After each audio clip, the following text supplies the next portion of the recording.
แซ่บไปเนาะโอเคดูแลถ่าได้ง่อยเลยห้ามได้ที่แล้วมาด่าเนาะ FC เพิ่นก็หักกระแพงครับปานนี้ฮะสิไปด่าเพิ่นเนาะ FC มันบ่แม่นแนวมากินกระปุ่นนี่ว่าลายยาห่างต้องกะอยากสดๆเอามาเลยเพราะแรกก็ว่าสิท่วงอยู่แล้วนะช้ำท่วงก็มันบ่น่าเกลียดบ่เห็นว่าคือท่องโซนออกหน่อยท่องฮะท่องจักเดือนเลยแซ่บ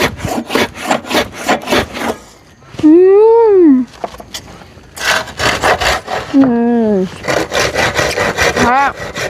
ท่องขี้โพนสวดๆหน่อยนึงโพนทั้งตัวว่าตัวท่องเมื่อกี้นี่ตั้งฮะตำชูเดี๋ยวจะได้จังเคาะเอาตำหัว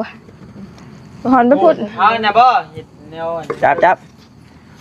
ช่วยกันห่วยเขาก็จะตั้งกลางอยู่นี่มันจะฮักที่ยัง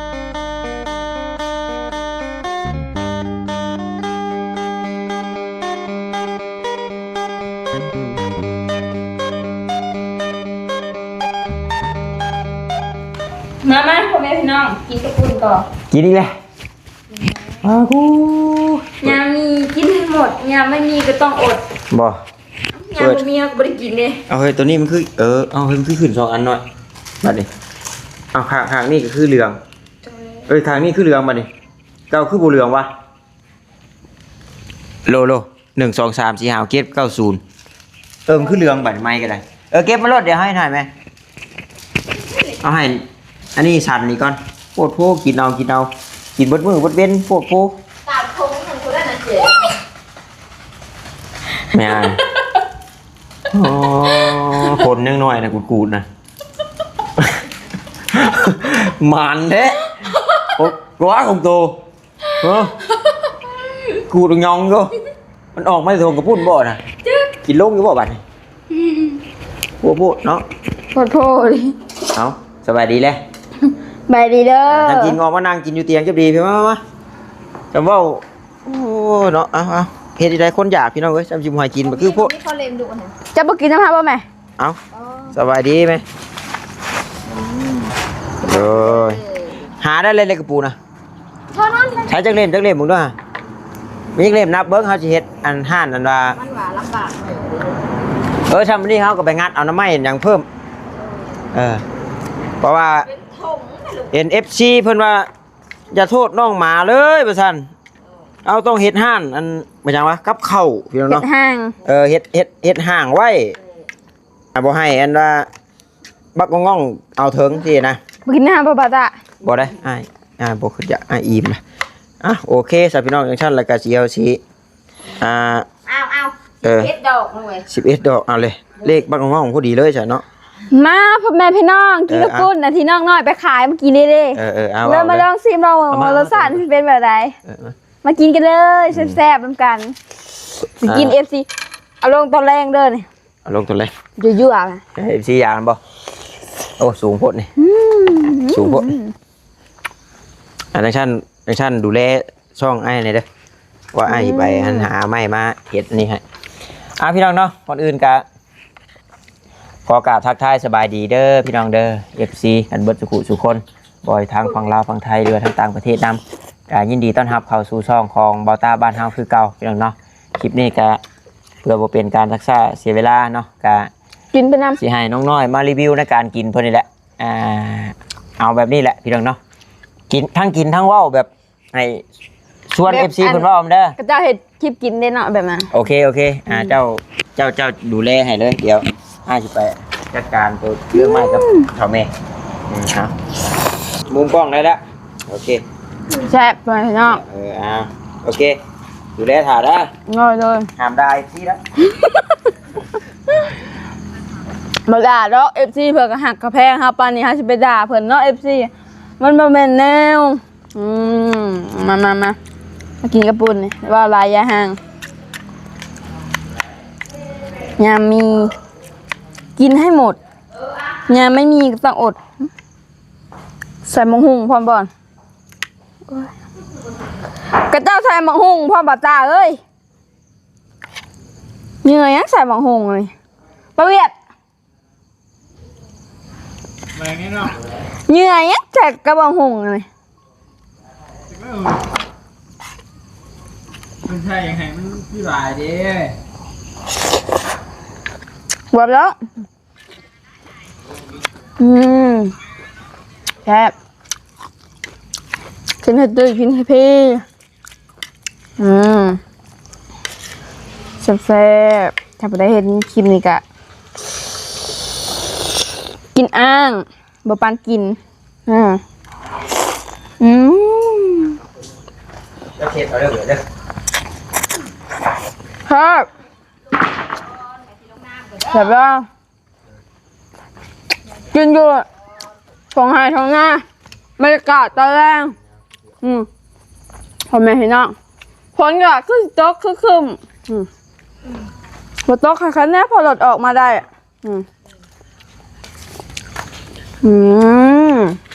บรรยากาศกินกระปุ้นกะคอยเบิ่งทงไห่ทงหน้าแล้วกับบรรยากาศบ้านเฮาแบบบ้านนอกคอกหน้าแบบโคตรดีโคตรคักฮะบ่ได้แหละบรรยากาศแบบนี้นะ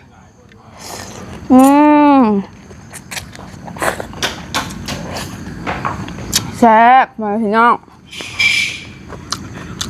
แซ่บทำได้กินนะแซ่บอย่างเดียวจะมอยกินแล้วก็หิว แซ่บบรรยากาศกะ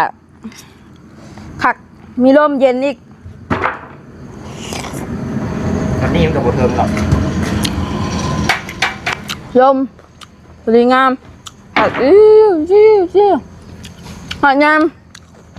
เดือน11-12เลยกับเกี่ยวข้าวจี้ข้าวคักจีข้าวนั่งสีกระไพบรรยากาศแบบนี้วิวแบบนี้ ทาไก่ๆนั่นสิ มาได้กักปัญญา ทำเลยเนาะ ใครอยากมาบ้านน้องน้อยเลยมักบรรยากาศทงหายทงหน้าธรรมชาติกะมาได้เด้อพ่อแม่พี่น้องอยู่ที่บ้านน้อง อยู่ที่บ้านน้องน้อยบรรยากาศบรรยากาศใช้บ่ได้ตัวน้อยน้องน้อยเกี่ยวเข่ามานี่แบบเข่าใหม่นะแบบเข่าหอมๆย่างหอม ขี้โม่จักพี่น้อย ขี้โม่ เนาะ แล้ว พี่มานั่งกินพี่น้อยพี่ย่างมาพี่พี่นะจังได้บรรยากาศเนาะจังน้ำกันแล้วเห็นเวียกฮะกิน นั่ง ก่อน นี่โอเค ต้องกะจากสดๆเอามาเลย เพราะแรกก็ว่าจีท่วงอยู่แล้วนะช้ำท่วงกับมันโบนาเกียดบ่อยเห็นวะคือท่องโซนออกหน่อย ท่องฮะ ท่อง จักเดือนเลย แบบ จักเดือนเลย โอ้ท่องเด้ ท่องกับไผ่ท่องจักเดือนแล้ว เอากินได้กินหลายเด้ ท่องกินนี่ โดย โอ้ โมเมนต์ว่าท่องนะพ่อแม่พี่น้องท่องกินหลายแหละมันสวด ตกมุกตกใจเบิดพี่น้องเนาะ แต่ว่าบ่ได้ท่องเด้อพ่อแม่พี่น้อง อยากว่าอยู่นะยัน FC เพิ่นว่าอ่ะนะพี่น้องเนาะในใจอยากท่วงว่าช่วงนี้คืออ้วนขึ้นหน่อยว่ะขี้พูดกับ พี่พ่นพี่น้องครับบรรยากาศตอนแรกกะโคตรดีโคตรขากวิวตอนแรกถ่ายรูปกะสวยงามหาใช้ไม่ได้แล้วนะบาตาคักมากแซ่บ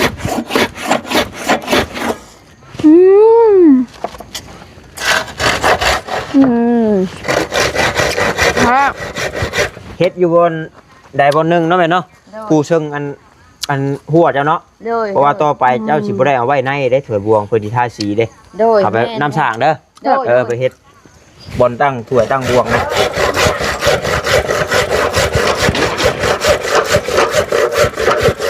โอ้เป็นแม่นฮัก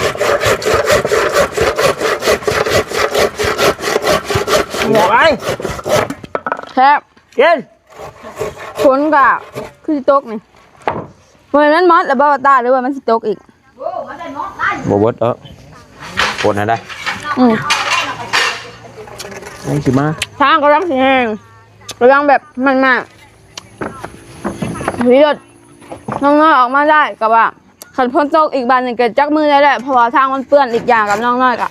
ขับรถกับบ่แข็งหั่นน่ะ เอามาให้ FC เบิ่งเลยดิ เอาออกมาให้ FC เบิ่งแล้วเพื่ออันพ่อแม่พี่น้อง FC เพื่อนสิคิดว่าเฮาขายเนาะจริงๆมันก็ เดี๋ยวว่าไปเช่าเขามาคือจังเลย บ่แล้วเคยเห็นว่าเฮาแบบอดสิ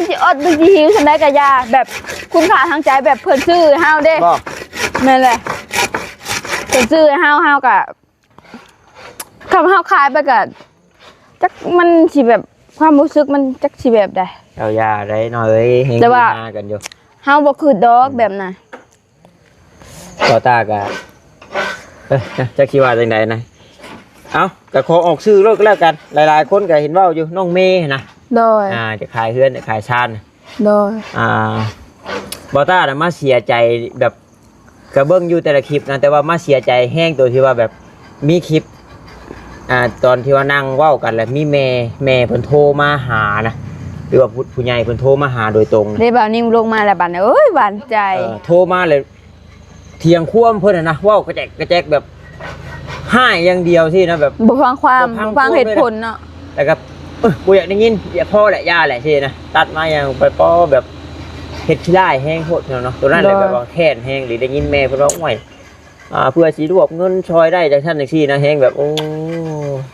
บ่ได้นี่เนาะนี่คือคุณแห้ง บ่ ยาดอกพี่น้องเนาะกำไผกำมันปุ๊บฮะเอาไปแล้วนางเอกตัวกะเงาเช็ดอันล่างถ้วยกับทอแม่ เฮ็ดบ่เป็นบ่เป็นถ้วย รถ ดูนี่เนาะ ฮะ โอ้เบิ่งร้านดีกว่า ดูแล มาเห็ดซอยเจ้าคือกัน มาเลยบ่ได้ไอ้ลงมืออื่นไอ้ลงชะบ่ได้ แล้วตัดบทล่ะบ่า เอาโต๊ะก็ว่าไปต่อเรื่องเราสิเว้าเรื่องใด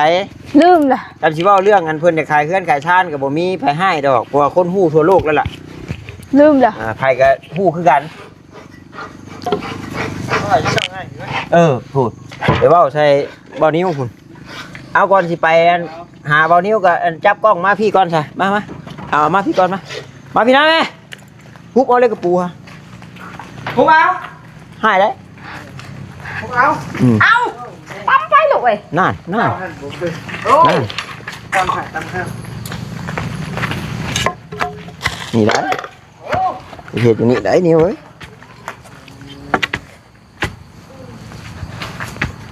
เห็นแล้วเพียงกันกับเมย์ได้ป่ะ น้อยมาจับน้อย FC เพิ่นบ่เห็นหาเลย เพิ่นเห็ดนี่ดอก ทองขี้โพนสวดๆหน่อยๆนึง พูดนั่งตัวว่าเอาตัวท่อเมื่อกี้นี่ให้ตั้งครับ ตำชู เดี๋ยวจะได้จังเคาะเอา ก็ตำหัวหอนไปพูด เอานะบ่เห็ดแนว จับช่วยกันห่วยเขาก็จะตั้งกลางอยู่นี่มันสิฮักคือหยังนี่ชาตั้งถ้วยตั้งบ่วงชื่อ ลมสิบ่ผัดปีกไปบ่ กระมัดได้บ่เลยเบิ้งแต่กระยาดอกโมเมนของเฮาแล้วแม่เนาะ บ่อยากให้เต้น น้อยจับน้อยจับกับแม่นี่น้อยจับน้อยช่วยกันน้อยให้หัวได้นี่ปลาก่อนนะแล้วกินปลาก่อนจับนี่โอ้กินอิ่มเลยมือแพนแขนอ่อนเว้ยอ้าวขึ้นมาใช่ได้กระปูจิ๊กก็อยู่เลย เอาละเห็นมีประโยชน์แน่นี่มากระตามตัวนี่ เอาก็เลื่อนมาเอาหมดแล้วออก ขนาดนั้นมาเล็กกระปูมาก่อนหน่อย ได้กระปุกไหม มาจิ๊กกันก่อนมา แป้นมีในเดียวนี่บ่ไม่แป้น มีหลายอยู่ มีหลายอยู่ยันว่าเพิ่นอยากไว้เฮ็ดนั่นแล้วจังเฮ็ดไหมเลยหาจังให้ลูกเคยเฮ็ดไหมอีกเอาไปเนาะ ว่าใส่โชคเพลง โอ้ยไว้อันถ้วยเชื่อ นี่นะตัวนี้ ครับใช่นะ เอาทิมมันนี่ฮะ โอ้ยบ่ฮักดอกน้องเอ้ย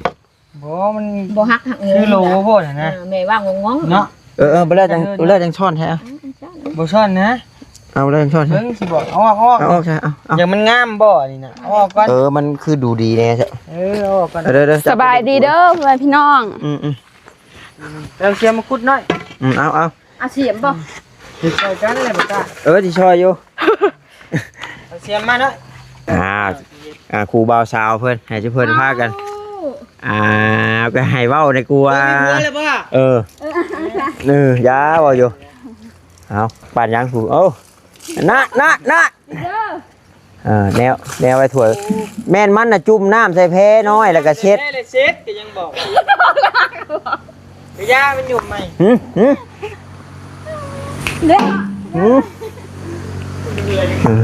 ให้น้องน้อยเถอะเลย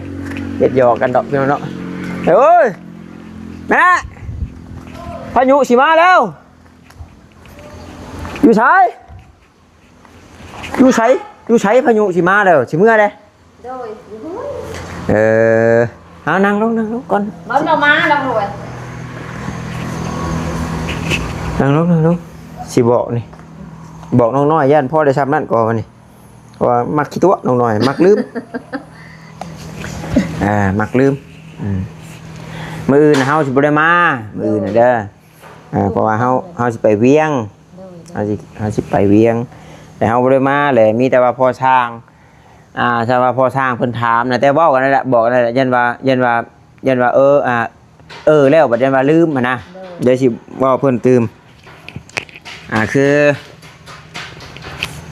คือความกว้างของอันหน้าระเบียงนี่แม่นเอา25เด้อ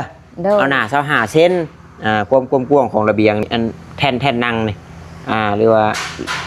ไม่พนักนั่นแหละบ้านเฮานะ25เซนเด้อยันว่าโอ้บัดอันนี้แล้วคือบ่เว้าว่าหยังซี่นะเอา25เซนแล้วก็ส่วนนั่นก็ตามเราไปนะท่านก็แล้วก็บันดอกบันไดให้เราคัดให้ข้างในได้เด้อบ่แม่นสิว่าสิก่อเลยเฮ็ดลืดอยู่เด้คัดอย่างเรียบร้อยเด้ที่เว้ากันนะยันว่าเพื่อเฮากลับเข้ามาสักมื้อหมู่ลูกจังสิกลับก็ประมาณมื้อ2มื้อนี่แหละเพื่อขึ้นไปอีกก็มื้อนึงแหละเพื่ออยู่หั่นอีกเลยเพื่อกลับลงมาอีกทีนะมันบ่ได้แม่นสิว่าไปปุ๊บปั๊บเด้พี่น้องเนาะมันก็ไกลเติบอยู่ถ้าว่าแบบขี่รถสายทางกับซ่าๆนี่ก็พุ่นละจักมันสิเป็นนั่นแม่8-9 ชั่วโมงพุ่นละพี่น้องเนาะมันช่วงนี้คือฮู้กันแหละถนนทางไปมาลำบากเป็นคุมเป็นบ่อพี่น้องเนาะก็มีแต่ว่าส่วนปูนเนาะปูนเฮาก็ยังอยู่1สอบ2สอบ3สอบโอ้ยพอช่างเราบ่เบิดดอกบ่เบิดคืออย่างเช่นที่นี่ก็บ่ปานใดดอกคือมื้ออื่นสำหรับมาก็นั้นเบียกเราก็สิเฮ็ดหัวบันไดหั่นเราก็สิเก็บอันนั้นหั่นเก็บมันขึ้นเก็บดินนะส่วนดินส่วนหยังเข้าไปในห้องนี้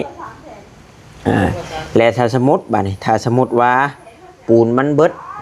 ดหรือขาดอะไรก็ให้เราใส่ก้นขี่รถจักรนะมาก่อนเพราะว่านี่นะน้ำห่านทางโค้งนี่ปูนนะแล้วมาเฮาสิเอาเงินให้แต่ก็ได้ติดต่อกันในดอกกับเรานะแต่บอกทางเจ้าของเฮือนนำนะตัวใดมันอันนี้เลยให้บอกเราเพิ่มเติมว่าเฮาเว้าแนวนี้เพราะว่าตัวมันนะเว้าตาอ่านว่าโอ้ยเนาะปูนแดงเฮาก็ยังเป็นสอบโอ้พี่น้องเนาะไปคานได้ยังนำมันนี่แต่ก็มืออื่นมาก็นี่แหละเรียกเราทำตัวใดมันนี่ก็ให้เราเฮ็ดตัวที่มันเฮ็ดได้ก่อนอย่างเช่นนี่ปงหยกปงเยี่ยมบ่ให้เราคัดคือไอรีว่านี่เด้ต่อไปก็สิท่าสีท่าอย่างเป็นบ่ให้เราคัดละเอียดคือจุ่มเจ้าเป็นเจ้าของเฮือนให้เว้าโรดเด้อให้บ่แม่นว่าเฮาให้เราได้คือเฮาให้บอกตัวที่ถ้าสมมุติเราว่าโอ้บ่มีแนวเฮ็ดอะไรจังซั่นจังซี่นะเพราะว่ามันมีอยู่แล้วเวียกแล้วนะนี่เพราะว่าเรายังสิได้ท่าศอกท่าสีอยู่แล้วเราบ่จำเป็นสิว่าโอ้บ่มีแนวเฮ็ดแหละเมื่อแต่เว้นซั่นสิคือมื้อนี้คือกันนี่เราว่าเราติดกะโลบ่ยังบ่ได้แต่ว่าพอสร้างผู้นึงบ่เป็นไข้เนี่ยแต่ว่าคือบ่เป็นไข้ก็เฮาบ่ได้เฮ็ดตัวนี้ก็เทินขึ้นมาแล้วก็นี่เด้นี่ก็พากันคัดประตูนี่แหละคัดผาและเพราะว่าเฮาเฮ็ดแล้วเฮาสิได้ทาสีเด้อย่าบอกได้บัดมือทาสีสิบ่คัดบ่รูปให้บ่ได้เด้เขาลืดอยู่เด้เพราะว่าเฮาน่ะเว้าหลายๆก็บ่ได้มันบ่งามคือเจ้าเป็นผู้เจ้าของบ้านเจ้าของเฮือนก็เว้าได้อยู่แต่ก็ถ้าเกินเลยอีหลีก็บ่ได้อีกเพราะว่าก็เข้าใจอยู่พี่น้องเนาะบาง FC เพิ่นก็โอ้ยเนาะน้องน้อยบ่ต้องเว้าดอกซั่นซี่นะเพราะว่าเป็นเงินผู้ใหญ่เพิ่นงบผู้ใหญ่เพิ่นแต่มันก็โกงกันข้ามอยู่นะ ปลูกเรือนตามใจผู้อยู่เพิ่นว่าปลูกอูตามใจผู้นอนเพิ่นออกเงินให้เฮาแล้วสินะเฮาก็แนวใดมันสิคักสิแน่เฮาก็เว้าเอา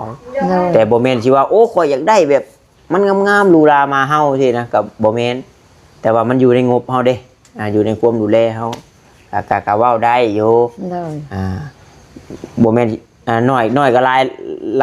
น้อยก็เว้าลายก็บ่งามอีกนั่นก็แต่ว่าเว้าให้มันสมมาพาควรเป็นยังไงว่าหยังกันฮะบ่บอกเพิ่นว่าแต่ว่าพอสร้างมาถ้าเราบ่มีแนวเฮ็ดหรือให้เราคัดประตูเราคัดอันนี้ก็ไอรีบอกอยู่เด้ว่าที่ใดก็สิได้ทาสีอยู่แล้วถ้าว่าเฮามาแล้วโอ๊ยเบิดแนวเฮ็ดแหละตัวใดมันเฮ็ดบ่ได้เฮาก็เฮ็ดตัวมันเฮ็ดได้ก่อนสินะได้มาเลยสิเสียเวลาในเมืองน้ำมันกลับเมื่ออีกทีนะจะบอกแล้วในนี้คือเขาเว้าบ่ผิดดอกถ้าเว้าคือเขาเว้านะโดยเพราะว่าถ้าว่ามาเลยโอ้เร็วๆอยู่บ่มีแนวเฮ็ดแบบเมื่อน่ะเสียน้ำมันแล้วแม่นหวานนี่ก็อยากเมื่อตะเว้นพุ่นว่ะคันบ่เห็นแม่น้องๆสิกลับแล้วบ่มีเฮ็ดคืออย่างเช่นนี่แหละพี่น้องเนาะเฮาก็ต้องเตรียมมากระดาษทรายบ่หรือว่าแนวเคาะแนวคัดหยังบ่สินะแต่ถ้าว่าลักๆอันนี้ก็อุปกรณ์เครื่องมือนี่มันก็ต้องขึ้นกับสร้างนั่นแหละสร้างพวกงานเด้เจ้าก็ต้องขึ้นกับสร้างเดี๋ยวเนาะแต่ก็มีบางเคสบางกรณีที่ว่าผู้ใหญ่เพิ่นออกเงินออกงบให้นะแต่ว่าถ้าเอาตามหลักการนี่ก็สร้างนั่นแหละเพราะเฮาจ้างขาดได้เด้แนวใดมันสิคักแนวใดมันสิวิธีการของเจ้าก็หามาตัวใดมันซอยได้เฮาก็ซอยคือเมื่อวานแล้วก็ไปพาไปตัดอีกเมื่อน่ะโอ้โหเดี๋ยวเนาะเอาได้คือละภาคแตกได้บ่แม่นของลิ้นได้ตัวน่ะต่ำเขาแบบปะโถบัดหลายเติบได้หันเอาก็มีแต่นั่นแหละมืออื่นไม่ได้ขึ้นมามืออื่นก็บอกเท่านั้นแหละพี่น้องเนาะแล้วก็ทวนงานล่างขวดล่างบวนก็แล้วเรียบร้อยแล้วแหละพี่น้องเนาะพากันช่วยกันเฮ็ดกับน้องนิวเมื่อกี้นี่จะได้กลับก่อนมืดผ้ามืดฝนมาเลยคืออันนี้ก็คือการพี่น้องเนาะ FC เพิ่นว่าบ่ต้องเฮ็ดสูงสินะก็พอดีจำนี่ก็บ่สูงขออนุญาตเด้อพี่น้องเด้อมันก็พอดีนี่นะพอดีบ่ายมาแล้วก็ยองอย่างซี่นะพี่น้องเนาะพอดีบ่เท่านางก็บ่สูงแต่ว่าฮอดคันพี่แล้วหน่อยสูงได้ไว้สิมาเย็กห้อยสิเนาะห้อยนั่งสิสูงอันนี้พอดีนี่บ่ายมากก็นั่งเลยพี่น้องเนาะไว้ขากันห่างจิบกาแฟปาดโธ่ฮัก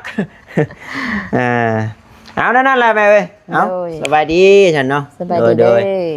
เอามีแต่บอกคือเฮาเว้าแหละถ้าเว้าคือเฮาเว้านี่บ่ผิดดอกคะแนนมันจะเพิ่มน้ำเพิ่มตอนได้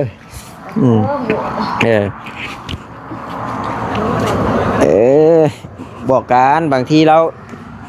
ก็ลืมก็มีเพียงเนาะนี่แหละคือบ่ตาเว้าคือไอดีเราก็มาแล้วก็บอกกันได้เมื่อวานเอางานของน้องตาก่อนก็ได้แล้วว่ะถ้าบ่มีเฮ็ดก็คัดนะโอ้ถ้าไปทาแล้วนี่มันคือลืดได้พี่น้องไอรีให้คัดซะก่อนสิทาสีนะ